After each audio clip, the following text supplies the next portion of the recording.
All right, everybody, welcome to our Footprint Data Drive number 10.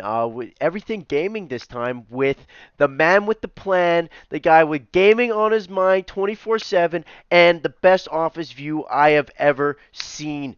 We have Jorge from the Gaming Strategist. How are you doing, buddy? What's going on? What's going on? I love the intro. Thank you very much for it, and excited to be able to speak to you guys, talk a little bit about gaming, and find out what's the latest trends, what's happening in this space. Yeah, man, and you know what? I don't think we couldn't have a better guest than you. I mean, you want to tell us a little bit about what you're doing at the Gaming Strategist there, Jorge? Yeah, no doubt. So just to give you guys a little bit of background, I spent 16, 17 years in commercial investment banking, working for pretty big banks from like Bank of America, Chase, Bank, Citizens out in New York, Connecticut, in the New England states. In 2019, I started advising in the crypto and the Web3 space. Advised a top 40 crypto hedge fund in 2020. In 2021, advised a gaming platform. I've advised a little bit over 20 different gaming projects in the past, I would say 2.5 years that I've been in the space. I've advised even shitcoins, NFT marketplaces, you name it. Almost everything I've seen, I've gotten involved with. Learn a little bit about what drives the attention, what drives these games, what drives these projects. And I think being a long-time gamer at heart, that's kind of where this all really stemmed. I've had a lot more fun in gaming, so that's my real big focus. I've been in Web3 gaming, but now, most recently, I've been really kind of getting into Web2 gaming and bringing over Web2 game studios into Web3. I love I've that. I been, love that. Let's go. yeah, yeah. It's I got reached out, maybe 4 or 5 months ago by a couple Web2 game studios. They were, hey, looking about Web3, kind of don't know, really know, and so they hired me as advisors to several different projects, and like I just had a lot more fun working with Web2 studios, and it's nothing to the Web3 world, but like the Web2 studios, they've done this before. This is not their first rodeo. And we're so early in Web3 that in gaming that we still haven't seen major big Web2 game developers come into Web3. So because of that, I think like working with the Web2 studios has been a lot more fun because their creativity and the way that they move or work is, man, they get it, and they understand. And what I always say to anybody that I want to work with, I always tell them, hey, look, you handle making the game fun. If the game is fun, I will take care of everything else, like from partnerships, business Amen. development. Let's go. Amen. Yeah, biz dev, marketing, let me work on that. You Mhm. just give me a product that people will be like, hell yeah, I want to stay up to 2 a.m. I want to wake up at 6 a.m. I want a game. I want to share this with my friends. There's an incentive to play this game, right? Everything else, the technology, the blockchain technology that's under the hood that we don't need to, throw down people's throat that, hey, NFT this, or, check the token before when was the last time you went to play Call of Duty and you checked the token to play Call of Duty? Never. Like, I can't believe that we have that in Web3 gaming, right? Like, Mm. and so, as always, it's just understanding the audience, Right. understanding where the gamers are, going to where gamers live, understanding the audience, and what kind of marketing we could do that's been successful for so many years since the Atari world, right? Marketing has been so successful. You We know, don't need, what do you consider yeah, right we don't. now like the strongest way to market your game right now in Web3? Do you like what's your opinion on airdrops here? As how effective do you think these are for not only retention but just marketing in general? Yeah, so I mean, it's a phenomenal question, right? Airdrops, again, because we are early in Web3, we still haven't been able to really have a good way to identify who are the true gamers, right? There's a lot of meta gamers, right, that are playing the investment game and whatnot, and so it's the airdrop game works, I think, even phenomenal for meta gamers, but for Right. true gamers, it's hard still to understand that, and it's hard to say like, is it successful or not? Because we don't know where the true gamers are living in Web3 yet, if they are Right. even living in Web3. It's unseen data just yet. And I'm happy you kind of brought that up because it's a good segue because I haven't brought up our footprint growth analytics yet, which is trying to solve this exact problem we're talking about of who's our demographic, right? This data's out there, but there's no identity. We can guess through connections through web that internal Web 2 data, but anything on chain it's very tough to get a demographic. So with our footprint growth analytics, we're working on that, and we've done a lot of great things with that. So if you want to check that out, you can go to our footprint .network/growth analytics and check it out. Anyways, let's continue there. So right now, for because we're in such a difficult spot trying to find this demographic, Jorge, um, what have you seen is really just the way to kill it, the way to work here? Are we saying we should start our marketing from the basics of, say, a Discord server, a Telegram group, and then kind of build a community and go from there, or are there better ways now? Well, yeah, I mean, here's a couple things, right? You just mentioned Discord, right? First of all, one of the beauties of Web3 is community, right? Like the Web2 world does not have the ability or the skill set or the community that Web3 has. I mean, we are very vocal, we have crypto Twitter, all that. And at the end of the day, you cannot pick up the phone and call the CEO of Blizzard or hop on a Twitter space with the CEO of Blizzard and say, hey, this is my feedback on the game, or hey, you should do this, or hey, let's partner up and work with another game. That doesn't happen. So we are at an advantage because of that, right? Like once our games become good, and I think we're about 2, 3, maybe even 5 years away from having really fun games, Hmm. that idea of being able to connect with founders, with the community, that's going to bring everything together to be a catalyst, to be free marketing, really, for any of those games that have that ability where the founder is willing to get on town halls, like in these Discords, again, Twitter Spaces, things like that. It's just going to be a catalyst to be free marketing because you will create, let's just say, minions of yourself. And you will have people spreading the word on what you're doing. But why? Because I was able to connect with the founding team and they were able to share the experience or create the experience that you want in gaming. And that goes far beyond anything in the Web2 gaming that doesn't have, right? Web2 gaming has a lot of fun games and blah, blah, yes, cool. But the community aspect is something they lack. So, And I agree with you, Jorge. I think there's nothing as, a guy that, the dashboards for these games and has been talking to these founders. It just feels amazing to have a voice, to feel like I have a voice, with for the game, like have and feel like I'm being listened to as well, which is just like you said, unheard of in, like Blizzard, for example, or I can't just call up Riot or Epic and say, hey, improve this. They'll tell me to kick rocks. So I really love that point you brought up, Jorge. And sorry, yeah, continue. Yeah, no, I mean, look, there's two things I'll say here is A, if you guys are following Bryson, a huge Web3 gaming content creator in the space, his new marketing strategy has been live streaming CSG Go and unveiling the boxes and all the skins of the game, of all the weapons he's getting.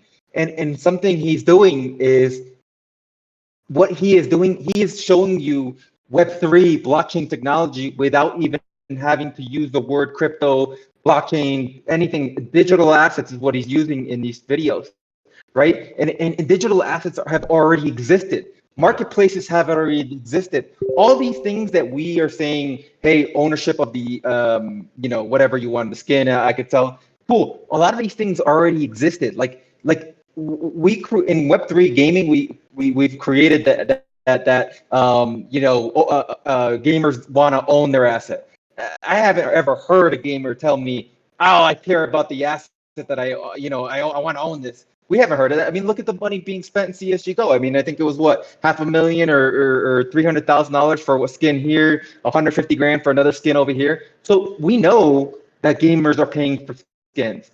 They just don't know that they should be able to own it, and that's where we step in, right? Like Hmm. Web3 technology now, it now tell you, hey man, that 100 grand that you spent, there's a value behind that. It's not just going to be going to the Web2 publisher and, and when their next game comes out, you're going to have to buy a new skin and start all over again. No, no, no, no, no. In Web3 technology, with the blockchain technology that's under the hood, that we don't need to tell anybody, hey, the value now, hey, there's a marketplace. Hey, now you could sell it. And maybe in the next game, you could use it again. Or the value of it is just owning that asset and for you forever. Think about it as a kid. If I was able to own all these skins that I've been able to buy over the years in different games between Xbox, PS5, I mean, Jesus, we could go farther back than that. But again, there are great aspects of what we're doing. It's just marketing, right? So Bryson is doing that with a lot of his community, and you could see he's having a lot of success.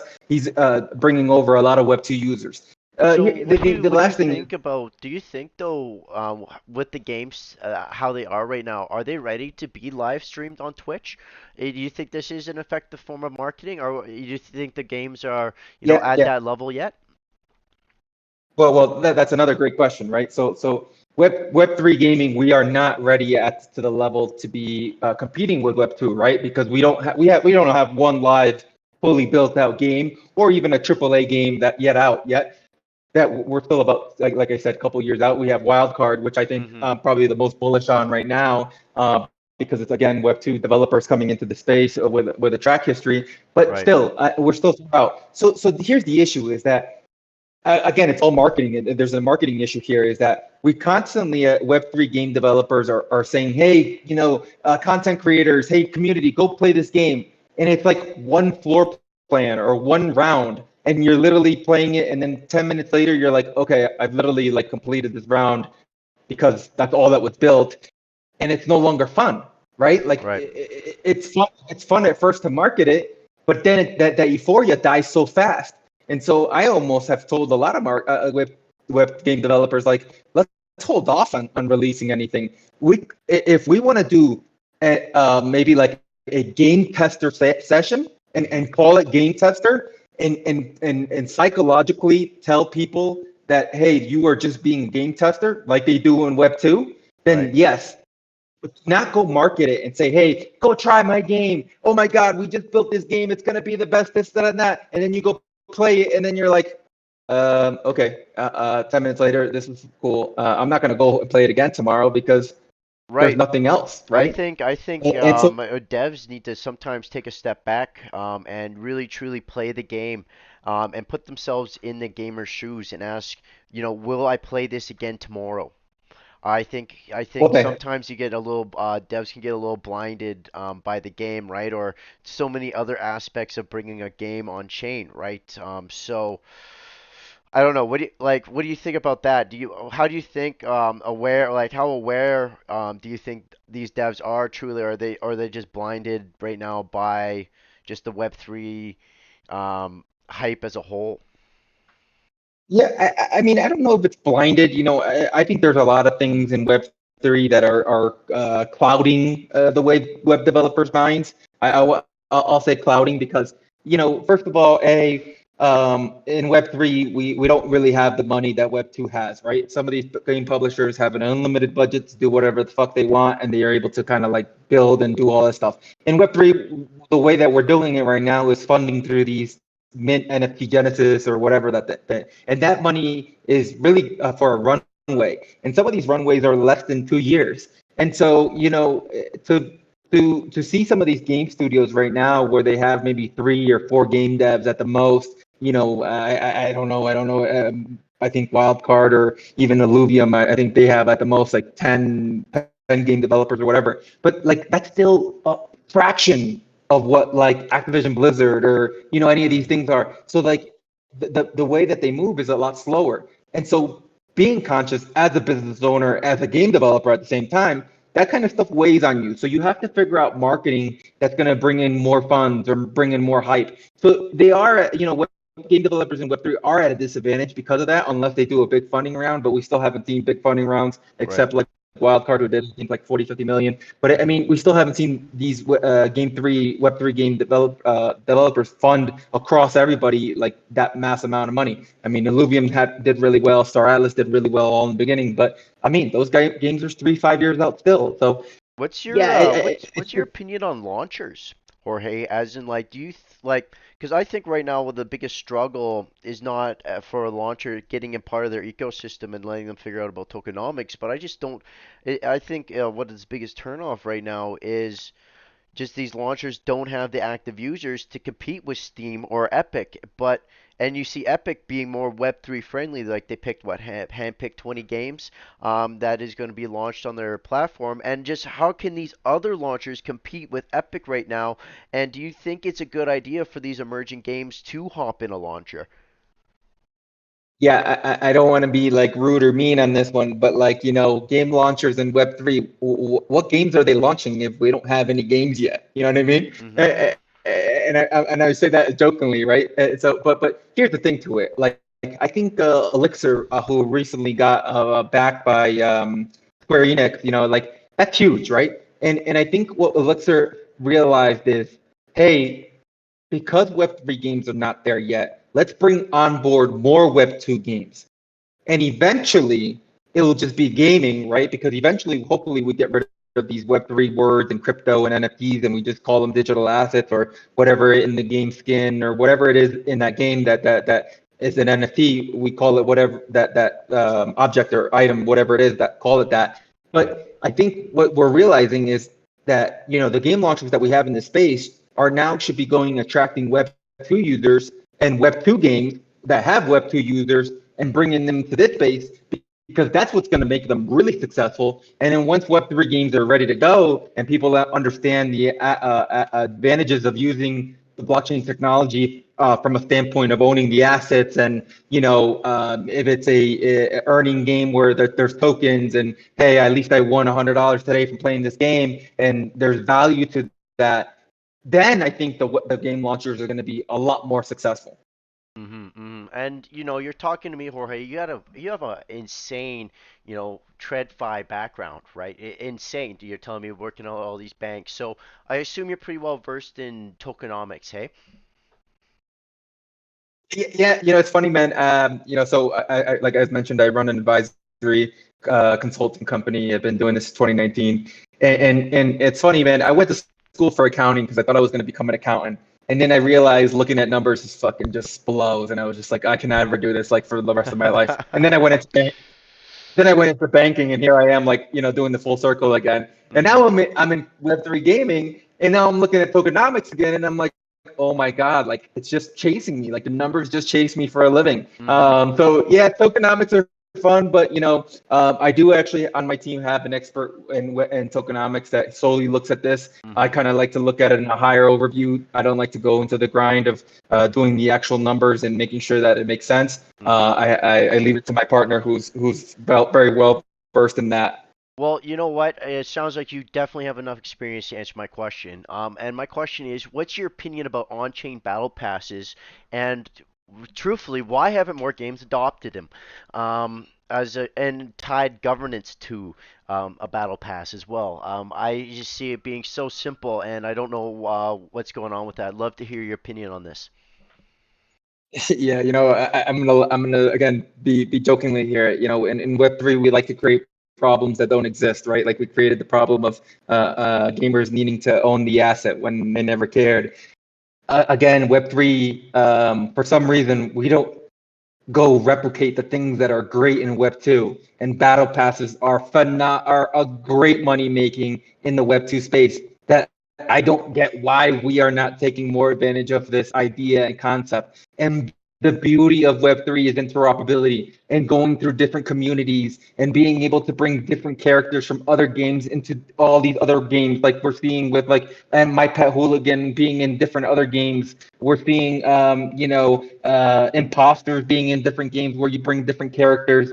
You're being able to collaborate with so many NFT projects. Now, imagine being able to utilize this in a different way where you have a battle pass and you're able to go between different communities and play with different assets that you own. hmm Oh my God, this is a game changer. It's just I don't first of all it is a little hard to replicate, and I think it's the fact of again understanding the economics behind each game and how this would affect it. But I think that if we figure out a way that free to play makes sense, right? I think that's what the right now the environment of free to play is having a lot of success. Well, Right. then the battle passes will have a way to combine with free to play with different communities, and I think that's where really would be able to exploit this and make this a lot bigger. But again, I think it's just because we're early. I think you'll see things. Look, I think I've looked at 2 or 3 different projects in the past 3 months that are creating battle passes. Hmm. So I think it's coming. It's just that we're early still.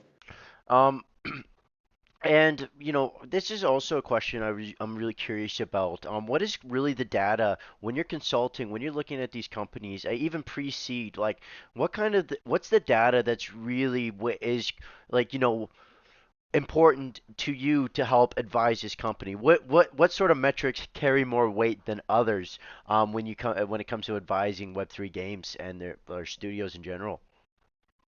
Yeah, yeah. I mean, look, not financial advice here, right? But I mean, like, I think the first thing I look at is the founders.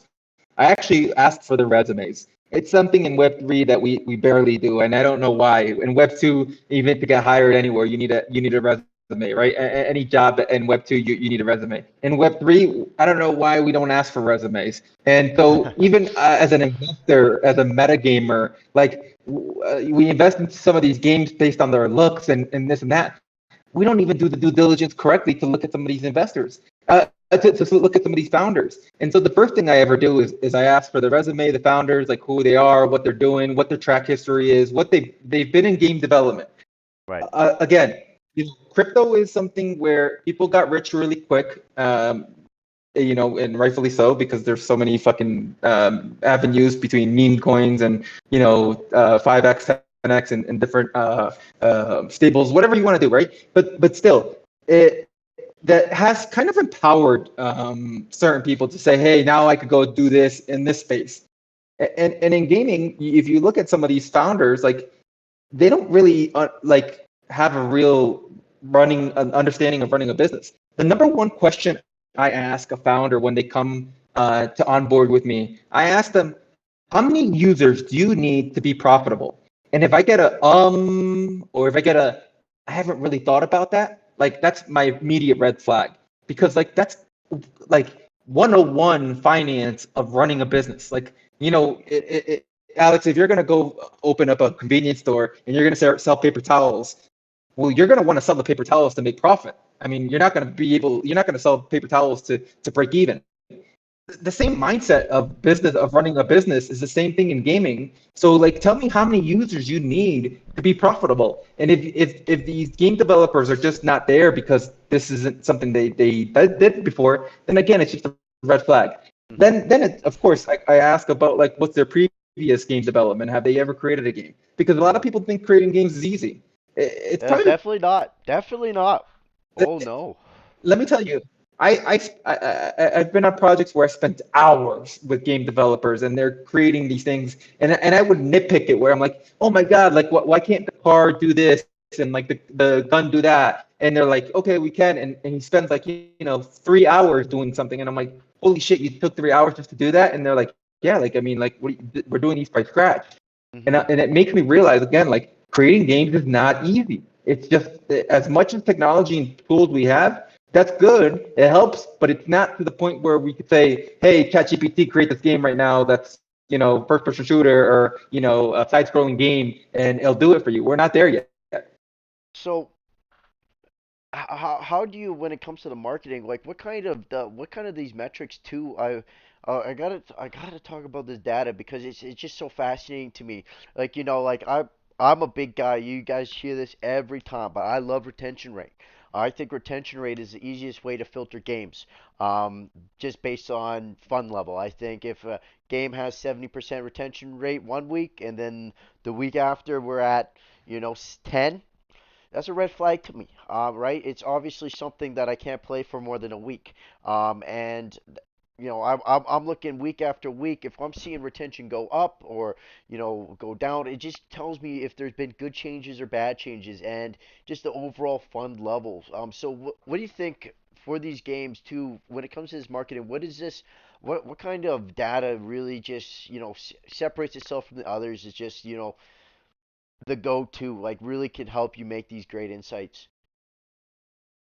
Yeah, again, it's a phenomenal question, and I don't know like the correct answer right now because we still don't have the data. But it's more of the question to the game developer of like, hey, again, if we're gonna do an NFT mint Genesis, we're gonna do 10,000 of it. Okay, well then let's market to meta gamers and other communities that are relatable, or let's team up with content creators in the Web3 space that have the following that could either help us, or let's work with like you got Wolves DAO, you got Ready Player DAO, you got Waypoint Gaming, you got Bryson, you got Hustle.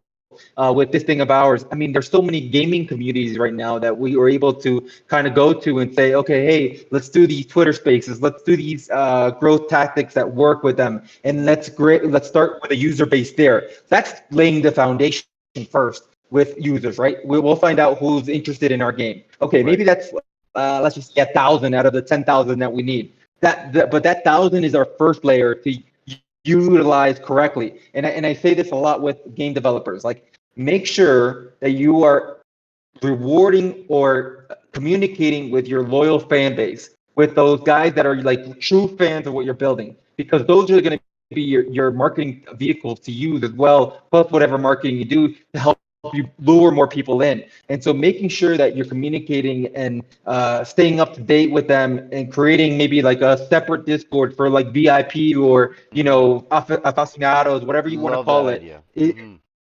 yeah, is important. And so like then we go back to the marketing tactic again, the strategy. The big strategy there is going to be again, can our game be marketed to Web 2? And if it can, well, then let's go and use some of the Web 2 tactics that work in Web 2, right? And it depends on what it is. Like, I'll give you mobile gaming, right? I'm working right now with a studio that, like, we've seen ads that, like, Candy Crush and all that stuff that they do, I think, 27 million or 27 million a year in just ad revenues, right? Like, it's fucking wild. And so, like, it works. We know it works. So let's do the same thing without having to, showcase Web3, the technology, any of that stuff. Let's just show out the game and lure people in, and then educate them on what we are. So I think it just again, it's a different tactics for different games, different if it's PC, if it's mobile. Just understanding first. Again, it's the audience, right? Here's the thing to it, and this is the bottom line is that because we need metagamers first for a lot of these games, we have to target metagamers, and then we target the gamers, and that's just because of the way that some of these crypto games are built. Do you think then, like, if you're trying to hop in and get the most adoption, do you think it's a mistake to build browser first and not focus on getting your app set up? And then once it's all kind of in the completed phase, work on the tokenomics on the browser side. What do you think about this kind of strat? Because you like, especially let's say in Asia, like I've seen people with two phones, one just for gaming and then one for like social. I think mobile gaming is the best way to get adoption on chain right now. But I'm just wondering what you think about because a lot of these games now are browser based. So what's your opinion on this? Yeah, so I mean, like, I think okay. First of all, browser-based games is one genre of games, right? And I say that in the sense of like the quality of the game, right? You're not going to get high quality graphics from like a downloaded game that you would be able to do from an app store, right? So the browser games are one thing. So yeah, that right there is its own world. And so I think what you're saying makes sense in ways like, okay, look, let's build the browser game first. Let's bring the audience. If we have the audience, then let's build the tokenomics because we have an audience. Mm-hmm. But don't go build tokenomics and NFTs and all this stuff if the game just sucks. Like, what if this game just sucks and you built all these things, you spent doing all these things? You have to have it be able to have like a plan B, let's just say, in what you're building as a game, right? Because there are, let's face it, I mean, what is it? Like, I think it's 1 out of 7 games fail or something like that.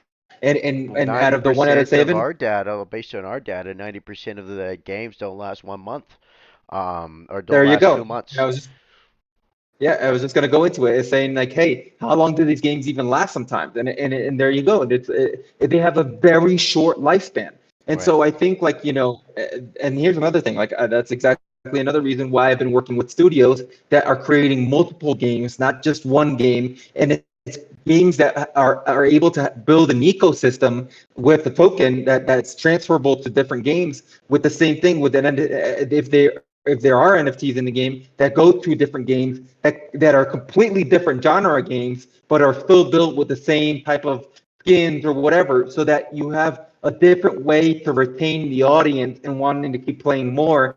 Because maybe the next game they build, I could use, my 360 gun or something like that. I don't know, Right. things like that. So yes, I mean, like I think it's just again understanding what you're building first and making sure that there's an audience for it. Yeah, what do you think about, we're kind of running a little late. I hope a little bit after our time. I really hope you don't mind. But and to everyone, I guess this is a good segue as well. Everyone in the audience, don't worry. We will get to a question part. So prime up your questions now if you want to get them spoken there in the community chat there. Just ask your questions, and when we get to the Q&A, I'll ask them out and we'll get them answered. Anyways, Jorge, my question was, or is what do you think about these different DAOs like Wolves DAO, Ready Player One, Game Seven, or Game Seven like a community, but and also ETH Lizards, right? Do you really think like these communities are really just kind of putting on the pressure now for these games to really release something good, right? And I know if I go on a Twitter space and I hear some of the founding members of these DAOs or important members of these DAOs telling me that this game sucks, I probably won't want to check it out. So what do you think about the weight too of these DAOs in just the Web3 gaming community as a whole? Yeah, I mean, the first thing is, first thing first, like, if somebody tells me a game sucks, like, I don't usually take it like serious because I don't expect somebody that I'm listening to have the same taste as me or have the same likes of what type of games you like. I'm a car racing game, so I love car racing. Alex, you might like first person shooter. So you might say, hey, this car racing game sucks. And I'm going to be like, what the hell? Like, again, it's different people everybody has their own opinion to the type of style of games that they like. So You give I me take that with that a game with the little racing first person shooter combined action, I'll be about it. yeah, maybe GTA will come into Web3, but I think it's good that we have these DAOs. I really again, I'm in Wolves DAO, so I'll disclose that as well. But like, I think I love Wolves DAO because of the way that they're looking at the future and how to really support games. Waypoint Gaming, Ready Player DAO, Game Seven, all these communities. It makes sense. Look, again, Web3 is so small. Remember, first of all, crypto's a niche, right? And then within that niche is Web3 gaming. So you're talking about like a 1% already of a 1%. And so like we are limited already on how much of the audience is in this space. Right. And so I think that like having these little DAOs and community is important. It helps the growth. It helps with marketing. It helps with game developers being able to understand their client. So I think it's very important that like the game developers are involved in some certain these things so that they're making sure that they're staying on top of what the trends are. Look and here, no offense and on this one, right? It's Star Atlas, right? Star Atlas at the first when this first started, it was play to earn, and play to earn was huge. Oh my God, play to earn is going to be big. Now play to earn is dead, right? Right. I mean, we've seen GameFi change in less than 14 or 16 months. Mhm. So the reason for being involved in these DAOs and stuff like that is because they would have been able to quickly catch up and understand that, hey, the scope is changing. How do we change our game to adapt to what the new environment is? Right. I think a good use case example of protocol or of a game that's really did it right with the community and DAOs is Alien Worlds. Each planet on Alien Mhm. Worlds is its own DAO, essentially, and they can create their own different mini games. So it keeps it fresh every time I go and check out a new planet, right? And then it also builds that community within the members of that planet, right? They're building these mini games. They're getting these rewards for people going to their different planets. So I'm really, what's your kind of thoughts? Have you explored Alien Worlds much, Jorge? No, no, actually, I've heard of it. I looked at it. I didn't really kind of like go into depth. To be honest, like, again, it's hard for me to really explore games sometimes just because of like the nature of the position that I'm in, and Right. also just because again, it's hands down building really. And so right now I have a plate full. I think I've advised like I said over 20 games. Some of them I'm still on the board, and some of them I'm like halfway there. But at full time in the sense of the marketing, BD, and partnerships, we have 3 studios right now, plus the crypto recruiters. The crypto recruiters is something that's like again unique on why I'm advising them. I believe that there's a lack of real Web 2 talent, game developers in Web 3. And so I've been working with some really big names in the space. Unfortunately, I can't disclose them, but I'll tell you, it's really cool to work with like big game developers and talk to, at least I could say this, like the Riot game developers, like the Activision, and Right. tell them about what's happening in Web3 and bringing them over and helping some of these Web3 game developers, fulfill like their job with real people. And Mhm. so I find that a lot of fun because again, it's going to help my space because if we bring in experienced people, then this should give it be a catalyst to make Web3 gaming a lot more fun. All right. So yeah, due to the nature of kind of where I've been, I haven't been able to explore I that one. But got you. I got you. I'll look into it more now. Now that you got me going. Yeah, man. I think it's a really interesting kind of use case, or just something of an example. Not to show the product too much, but I just think of what they're doing for a community is really great, and how they're keeping people engaged as well, right? Alien Worlds is consistently like one of the top games by active users every day. But anyways, he kind of goes by and segues into my next question. How important is the chain these games choose to release on? I know you're telling me that, let's focus on having a good game. So for you, like, how important is the chain that this game releases on, right? There's specific gaming chains like Oasis, which is also one of our partners, but I think it's really sweet what they're doing, right? They're a layer two on Ethereum, transactions are faster, right? That's what these games need, but they've also out of Japan and they partner with Bandai Co, Sega, Square Enix, and which is just like super amazing. But we don't really see all these active users there yet. We should seen these active users on BNB, Polygon, Wax, for example, even Ethereum. So, uh, depending on this game or the type of game, how important is the chain that they go on? Yeah, again, we're still early, right? And so, Hmm. like, yeah, I think chains are kind of like consoles, right? I think like Nintendo, Sega, PlayStation 5, PlayStation, Xbox. I think I look at chains being the consoles, right? And so, I think just because in the nature of where we are, it's still early. But here's the thing to it. I think it's going to come down to which chain is going to be able to support on ramp and off ramp of crypto into fiat seamlessly, and having a wallet because I don't know what the hell MetaMask is doing. It's been around for how many years, and we still haven't had a beautiful UI from them. With still a very complicated, hey, sign Yeah. this, sign that. God, trying to It's crazy. change different networks on MetaMask. God. Yeah, And I then mean, half the time you don't it's even know if you did it right. You got to be triple checking, quadruple checking because they leave a little question mark. My R1 MetaMask chain is still with the question mark, but I know it was legit. But why? You think they would have figured it out by now. Sorry, MetaMask rant done. Yeah, no, no. Look, I say shame on them, right, for not being able to kind of like utilize their skills. I mean, they're one of the largest ones, and so I think one of these chains, which I've already seen some cool stuff already, that some these on ramp, off ramp, fiat and wallets and everything with just a unique email address and password and the seed phrases in the back. I think once one of those masters that and they have a fun game on their platform, mass Right. adoption will be a lot easier, and that console, that chain, will be that console that wins because of the simplicity of being able to get on in game without having to know you're on a blockchain. I guess this kind of goes into like a little building on the last question. Then, how important do you think zero knowledge proofs, these zero knowledge, chain